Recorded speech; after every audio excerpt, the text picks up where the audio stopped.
पास पहुंच रही है अभी शोएब जी। कब तक लोग मरेंगे?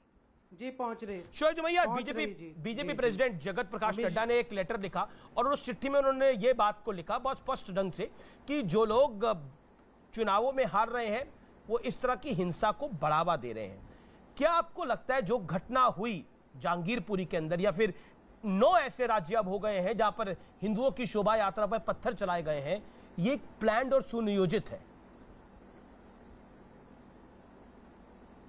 भाई, दिल्ली पुलिस ने शाम को महेश शर्मा नाम के व्यक्ति को गिरफ्तार किया जो बजरंग दल का डिस्ट्रिक्ट कन्वीनर था, जिस पर इल्जाम है कि बिना इजाजत के शोभा यात्रा निकाली और उस यात्रा में तमंचे थे, कट्टे थे, भाला, बल्लम, छुरी, चाकू सब थे। उसको गिरफ्तार भी किया है। वो तो हार नहीं रहा था, वो किसी पार्टी से तो नहीं था, हालांकि बीजेपी का समर्थक था। तो जो ये अंसार का नाम लेते हैं, सही बात है, आप बार बार लीजिए, मैं स्वीकार कर रहा हूं, लेकिन ये महेश शर्मा की भी गिरफ्तारी का वक्त जरूर दिखाइएगा और महेश शर्मा का नेम एंड शेम करके और वो तस्वीर जरूर चलाइएगा।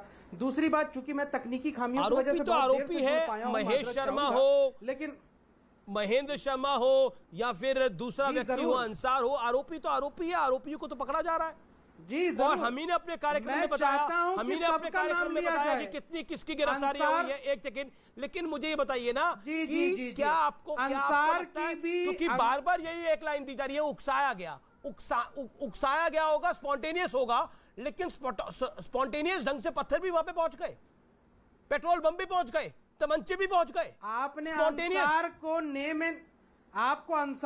नेम एंड शेम किया, आपने, आपका अपना पक्ष है। मैं महेश शर्मा को नेम एंड शेम कर रहा हूं, मेरा अपना पक्ष है। लेकिन इस बीच में एक मूल सवाल मैं सुधांशु जी से पूछ रहा हूं, प्लीज इसमें कवर फायर मत दीजिएगा क्योंकि मैं बहुत देर से जुड़ा हूं। सुधांशु जी, ये बताइए कि आप लोगों की ये क्या साजिश चल रही थी? बिना इजाजत के शोभा यात्रा निकालते हैं जवाब और दूसरा ये डिंडी सत्याग्रह क्यों? ये डिंडी सत्याग्रह के 100 साल पूरे होने पर आप वही कर रहे हैं जो हेगड़ेवार और बीएस मंजू कर रहे थे 1923 में। ठीक है, देश को बताइए कि 100 साल पहले भी यही काम किया था, मस्जिद के सामने भड़काने का काम। आप 100 साल बाद भी यही कर रहे हैं। मस्जिद के सामने भड़काया गया, मैं एग्री करता हूं आपकी बात से, भड़काया गया होगा, वो तो अचानक हुआ होगा, लेकिन पत्थर भी अचानक पहुंच गए, उसका कोई जवाब नहीं दे पा रहा। पेट्रोल बम भी अचानक पहुंच गए।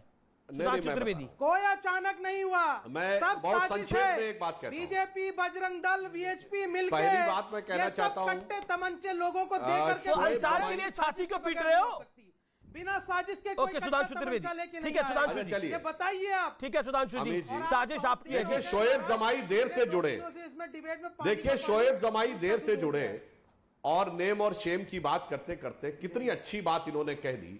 इन्होंने अपने मुंह से कहा एक व्यक्ति का नाम लेकर जो बकौल इनके भाजपा समर्थक है और उस पर कार्रवाई हुई है, पुलिस ने गिरफ्तार किया है। तो इन्होंने आम आदमी पार्टी के अमानतुल्लाह खां को शेम कर दिया, जो कह रहे थे कि एक तरफा कार्रवाई हो रही है। शोएब जमाई ने ही उनका उत्तर दे दिया, देर में जुड़े थे, शायद सुन नहीं पाए होंगे, तो हकीकत उनके मुंह से सामने आ गई। दूसरा, इस बात का जवाब न मौलाना साहब ने दिया, न कोई दे रहा है कि भाई अगर मान लिया इनके हिसाब से जो यात्रा वाले तो उकसावे के लिए हथियार लेके चल रहे थे, वो मकानों पे जो पत्थर थे वो बुत परस्ती के लिए रखे गए थे। एक ही प्रकार के पत्थर प्रचुर मात्रा में वो बुत परस्ती के लिए थे। चलिए अब मैं समाधान की बात करता हूं। जो अलका जी ने कहा उस बिंदु से एक बात लेता हूं। जब यहां पर कहा जा रहा सारी समस्या इसलिए है कि अगर सीसीटीवी प्रचुर मात्रा में होते तो समस्या नहीं थी, तो पहले आम आदमी पार्टी के प्रवक्ता महोदय बता दें कि कितनी मस्जिदों और मदरसों पे उन्होंने लगा रखे सीसीटीवी, मंदिरों पर भी बताएं, हमें कोई आपत्ति नहीं। और मैं शोएब जमाई और मौलाना साहब से पूछना चाहता हूं कि बताइए मस्जिदों में सीसीटीवी लगवाएंगे अंदर और बाहर दोनों, क्योंकि मस्जिदों को कांग्रेस और आम आदमी पार्टी के दामने रहमत की वजह से वक्फ बोर्ड के अंतर्गत यह अधिकार। एक एक करके बोलिए, पहले सुधांशु बोल ले फिर आप बोलिए, ना हो चिल्लाइए नहीं मान्यवर। एक एक करके ना, चैनल पे शोएब जमाई आप पढ़े लिखे व्यक्ति हैं, अपने मौके पर एक एक करके बोलिए ना। शोएब जमाई होल्ड ऑन। अरे भाई आप इस चैनल पर बहुत बेपढ़ी लिखी बात बोल चुके हैं, कम से कम इस समय मर्यादित व्यवहार करिए। मैं सिर्फ ये कह रहा हूं, मौलाना साहब और शोएब जमाई यहां कहे कि मंदिर के अंदर और बाहर जैसे सीसीटीवी लगे रहते हैं, गर्भगृह के अंदर भी लगा रहता है, मस्जिदों में गेट पर अंदर बाहर सीसीटीवी लगवाएंगे ताकि आगे से आरोप ठीक है सुधांशु त्रिवेदी, आपको जाना है, आपको जाना है, आप जा भी सकते हैं, लेकिन शोएब जो भाई 30 सेकंड में इसका जवाब दें। शिवम त्यागी। दौरा दुश्मन जो है, दुश्मन रहा है हमारा दौरा जमाना। कुछ तो बात है कि हस्ती मिटती नहीं हमारी साहब, ये कुछ तो बात है। और ये डिंडी यहां से सत्याग्रह पे क्यों नहीं बोलते, जो बीएस मंजू और यहां से हेगड़ेवार साहब ने निकाली थी 1923 में कि मस्जिद के सामने तेज संगीत बजाएंगे, हुड़दंग करेंगे। ये इनके किताब में, इनके आइडियोलॉजी में ये दिक्कत है, इसलिए ये साजिश है भाई।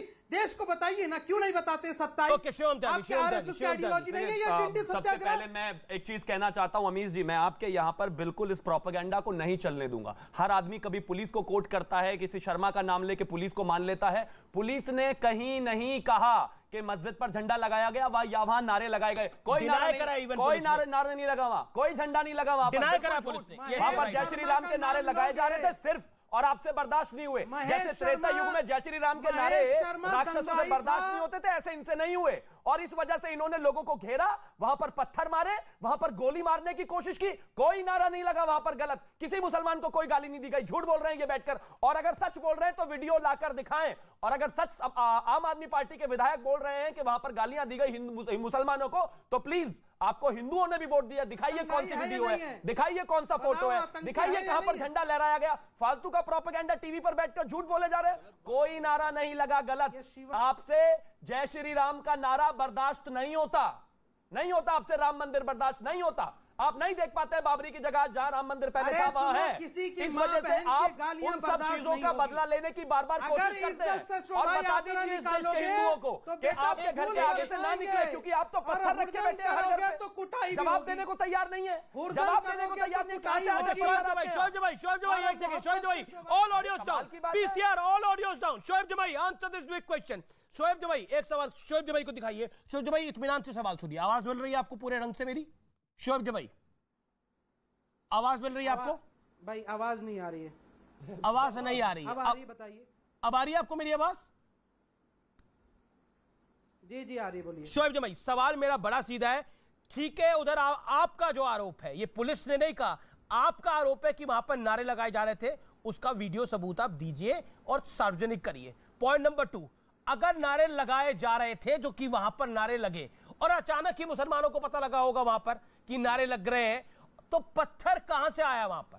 पेट्रोल बम छतों पर कहां से आया? क्या आप अपनी घर की छत पर पेट्रोल बम और पत्थर रखते हैं सामान्य तौर पर? मैं सवाल पूछ रहा हूं आपसे, रखते हैं क्या?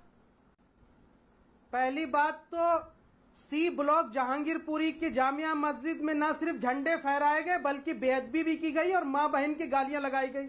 ये इमाम साहब ने बयान दिया है और ये रिकॉर्ड में भी है। अरे एक सेकंड आप इमाम साहब को कोट कर रहे हैं, मैं दिल्ली पुलिस को कोट कर रहा हूं जी। मुझे किसी इमाम से ज्यादा भरोसा अपनी दिल्ली की पुलिस पर है। दिल्ली पुलिस कह रही है कि ऐसा कुछ नहीं हुआ वहां पर। अब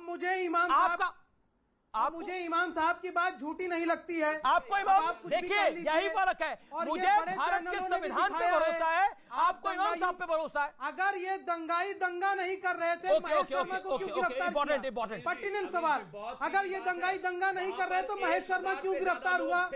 8 लोग जो दंगाई कह रहे हैं इमाम पे भरोसा है, तो इमाम पे भरोसा है तो सरिया नहीं है यहाँ पर। आपके इमाम पर जो भरोसा है हम उसको नहीं मानेंगे, वो इमाम हिंद नहीं है। यहाँ पर जो पुलिस कहेगी, जो कानून कहेगा, जो कोर्ट कहेगा, वो माना जाएगा। और दूसरी बात, अगर इमाम साहब को इतना ही सब कुछ पता है, 1000 लोग वहां पर, शुक्रिया। देखिए डिबेट यहाँ पर